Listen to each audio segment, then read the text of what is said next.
தாயத்து கட்டுவது. சவுண்ட் கேக்குதா? தாயத்து கட்டுறது நம்ம தாயத்து, அது குஃப்ரா, அது ஷிர்கா. சுப்ஹானல்லாஹ்.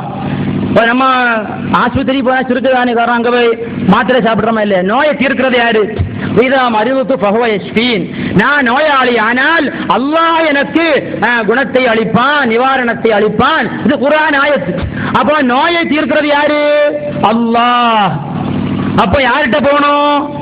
அல்லாஹ் ஹாஸ்பிட்டல்ல போகணும், வேற ஹாஸ்பிட்டல்ல போடாது. ஏன்? நோயை தீர்க்கிறது யாரு? அல்லாஹ். அப்ப அல்லாஹ்க்கு ஆஸ்பத்திரி எங்க இருக்கான்னு பார்க்கணும், வஹாபி ஆபீஸ்ல இருக்கான்னு பார்க்கணும். அங்க காணுது அல்லாஹ் ஆஸ்பத்திரி.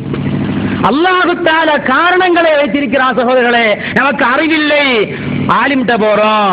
நமக்கு தண்ணி இல்ல, பைப்பிட்ட போறோம். நமக்கு சாப்பாடு இல்ல, உம்மாட்ட கேட்கிறோம். நமக்கு என்னது சாதனை வாங்கணும், கடையே போறோம். இதெல்லாம் சபபுகள், காரணங்கள். அல்லாஹ் தஆலா காரணத்தை வெளிப்படையாக வைத்திருக்கிறான், மறைமுகமாக வைத்திருக்கிறான்.